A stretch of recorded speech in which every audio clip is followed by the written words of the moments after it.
नमस्कार। आज बच्चों हम लोग एक्सरसाइज 12.1 का क्वेश्चन नंबर 2 देखेंगे। क्वेश्चन नंबर फर्स्ट मैंने कर दिया, अगर आपको कोई प्रॉब्लम हो तो आपस में समझने का प्रयास करिएगा। क्वेश्चन नंबर 2 दिया है, identify the terms and their factors in the following expression, show the terms factors by tree diagram. हम लोग पहले पढ़ चुके हैं अलजेब्रिक एक्सप्रेशन में टर्म्स क्या हैं और कोफिशिएंट क्या है, फैक्टर्स देखेंगे। यहाँ एक्सप्रेशन दिया है x-3, तो x टर्म है तो यहाँ लिख देंगे टर्म्स, टर्म्स का आगे x टर्म है, फिर -3 है, इसके लिए माइनस लेकर लिखेंगे -3, फिर फैक्टर्स डालकर आगे लिखेंगे x एक ही है, इसके पावर पर कुछ होता तो 2 बार लेते 3 बार लेते, तो x ही आएगा फैक्टर, -3 का -3 ही आएगा।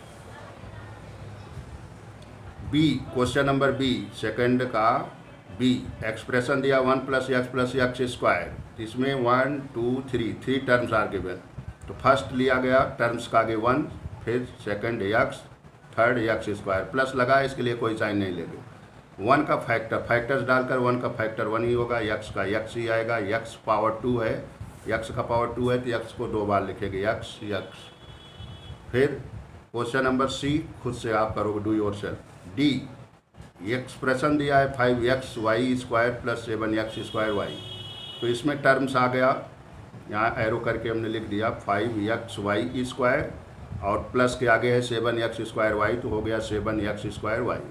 अब फैक्टर्स डाल करके 5 न्यूमरल जो है इसको अलग कर दे रहा हूँ नंबर को, इसके बाद x पावर कुछ नहीं है तो एक ही बार लिया जाएगा, y², इसका पावर 2 है तो y ले लिया, 7x²y, तो न्यूमरल में 7 है आ गया, x का पावर 2 है तो x को 2 बार लिखा, और फिर y एक ही बार आएगा। ये हो गया इसका फैक्टर।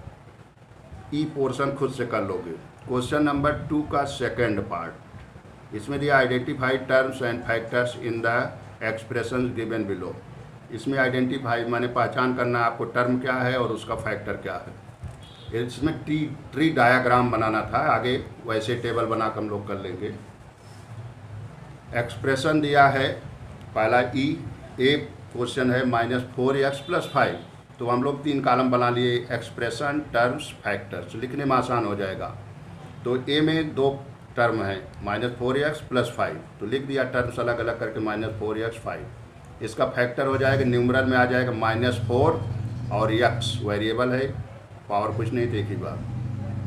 5 एक कांस्टेंट टर्म है तो 5 को 5 भी लिख दिया। बी क्वेश्चन है इसका 5y + 3y², तो 1 2 टर्म्स हैं, तो पहला लिखा गया 5y प्लस करके इसके लिए 3y² ही लिखे, तो 5y में न्यूमरल 5 है, एक टर्म हो गया, y दूसरा वो फैक्टर, एक फैक्टर 5 हो गया, दूसरा y।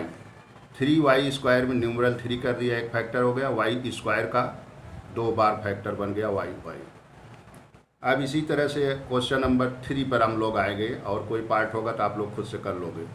Identify the numeral coefficient of the terms other than constant, मतलब जो अलजेब्रिक एक्सप्रेशन दिया है अदर दैन कांस्टेंट, कांस्टेंट को छोड़ करके जो जिस टर्म में वेरिएबल आया होगा वही टर्म लिखना है और उसका कोफिशिएंट। 5 - 3t², 5 एक कांस्टेंट टर्म है, इसमें कोई अक्षर नहीं आया, कोई वेरिएबल नहीं आया है, इसको छोड़ देना है, खाली लिखें क्या -3t²। अब इसका कोफिशिएंट का है तो न्यूमरल ही लिखोगे, खाली नंबर ही, तो -3 आ गया कोफिशिएंट। सेकंड दिया है 1 + t + t² + t³, तो पहला 1 तो कांस्टेंट टर्म है, इसको छोड़ देना है, अदर दैन कांस्टेंट हमको लिखना है, तो टर्म्स इसके हो गए t, सब के आगे प्लस लगाए बिना साइन के लिख लो, t² t³, तो 1 के साथ किसी नंबर का मल्टीप्लाई नहीं है, t के साथ तो 1 हो गया, t² के साथ किसी नंबर का मल्टीप्लाई नहीं, इसका भी कोफिशिएंट 1 हो गया, t³ के साथ भी कोई नंबर का मल्टीप्लाई नहीं है, 1 हो गया। ऐसे सी दिया x + 2xy + 3y, तो कांस्टेंट इसमें तो है नहीं, सब में वेरिएबल अक्षर आया है, सब वेरिएबल टर्म है, तो x लिया पहला term, second term 2xy, third term 3y, तो x का कोफिशिएंट कोई मल्टीप्लाई नहीं है नंबर का, तो 1 लिया गया, इसका 2 हो गया, इसका 3 हो गया। लेफ्ट सम जो बचे हुए सवाल हैं सम है उसको खुद से करोगे। Question number 4a, identify terms which contains x and give the coefficient of x। तो एक्सप्रेशन जो दिया है उसमें ऐसा टर्म लिखना जिसमें एक्स आया हो, वेरिएबल एक्स आया हो, वही टर्म लिखना है।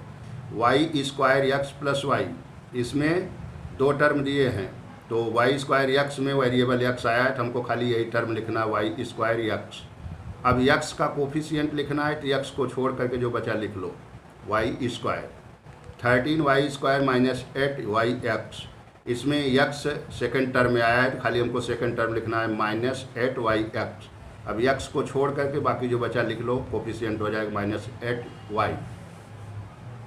और लास्ट में X plus Y plus Z, तो हमको केवल लेना है जिसमें एक्स आया हो वेरिएबल, तो यही फर्स्ट टर्म है विथ एक्स, तो एक्स लिखा, एक्स का कोफिशिएंट 1 हो गया।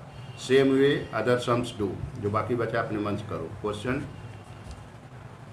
4 का बी, इसी तरह से उसमें होगा टर्म्स विथ एक्स लिखना है, coefficient of terms with Y वहाँ कर देना है, और या कोफिशिएंट ऑफ वाई कर दोगे तो आपका क्वेश्चन नंबर 4A का बी भी आ जाएगा, इसमें कोई डाउट नहीं है। अब हम लोग पढ़ेंगे काइंड्स ऑफ पॉलिनॉमियल्स। पॉलिनॉमियल का काइंड्स वैसे स्टैंडर्ड 6 में हमने पढ़ाया था, अगर आप लोगों को ख्याल होगा तो ठीक ही है। काइंड्स ऑफ पॉलिनॉमियल, जो अलजेब्रिक एक्सप्रेशन था उसी का एक नाम बदलकर पॉलिनॉमियल कर दिया गया। Monomial an expression with only one term is called monomial. कोई अलजेब्रिक एक्सप्रेशन दिया उसमें केवल एक ही टर्म आया हो तो उसे हम मोनोमियल कहते हैं। जैसे 7xy, यहाँ प्लस माइनस बीच में जब आएगा तभी अलग होगा, नहीं तो सबका मल्टीप्लाई है, सिंगल टर्म है। -5m, इसका दोनों का मल्टीप्लाई है, 1 टर्म है। 3x स्क्वायर 1 टर्म है। 4 9a/5, these are single term, therefore these are monomials. Second है binomial, an expression which contains 2 terms is called binomial. तो दिया है एग्जाम्पल यहाँ, जैसे x प्लस वाई, एक्स करके लिखा गया, इसके बाद प्लस करके y लिखा गया, तो first term second term. 2m-5 first term है, second term, 2 terms are given here. mn एक टर्म हो गया, प्लस 4m दूसरा टर्म हो गया, 2 टर्म्स है। a square minus B square, A square का आगे माइनस करके बी स्क्वायर दिया गया, 2 टर्म्स है, देयरफॉर दीज आर बाइनॉमियल। इसी तरह से होता है trinomial, N expression which contains 3 terms is called trinomial. कोई अलजेब्रिक एक्सप्रेशन दिया उसमें 3 टर्म हो तो प्लस या माइनस करके आगे जो कुछ लिखा जाएगा उसी काउंटिंग करते हैं नेक्स्ट टर्म में। x plus Y plus 10, 1 2 3 trinomial है। ए बी, ए और बी के बीच में कोई साइन नहीं है तो इसके लिए एक ही टर्म है, ए B plus A minus B first second third, तो 3 टर्म्स है, ट्राइनॉमियल है। 3x square minus 5x plus 2 first term, second term, third term, number of terms 3 है, therefore this is also trinomial. Last topic इसका है like terms. When terms have the same algebraic factors they are like terms. जैसे दिया गया है 2xy minus 5xy, इसमें जो algebraic factor है xy है, जो लेटर होता है उसी को अलजेब्रिक फैक्टर बोलते हैं। न्यूमरल फैक्टर को छोड़ दो, तो अलजेब्रिक फैक्टर है वो सेम होते, x है y है, x है y है, both are like terms. 7x minus 3x, numeral coefficient छोड़ दो, न्यूमरल फैक्टर को छोड़ दो, जो अलजेब्रिक फैक्टर है x है, इधर भी x है, both are same, therefore these are like terms. Unlike किसी का उल्टा हो जाएगा, when terms have different algebraic factor they are unlike terms. जैसे दिया x y 2y, तो अक्षर ही चेंज हो गया तो अनलाइक आ गया। x square Y X Y, अक्षर सेम है लेकिन पावर चेंज है, x का पावर इधर 2 है इधर 1 है, तो अलजेब्रिक जो फैक्टर है डिफरेंट है, therefore these are unlike term. 5xy and 15, ये तो वेरिएबल इसमें दिया है, xy इधर कांस्टेंट है तो अनलाइक है। x square Y square Z square, तो है इधर x square Y square Z square, x का पावर 2 है इधर भी है, y का पावर 2 इधर है इधर भी है, लेकिन z का पावर सिंगल है, z का पावर 2 है, बोथ आर अनलाइक टर्म्स।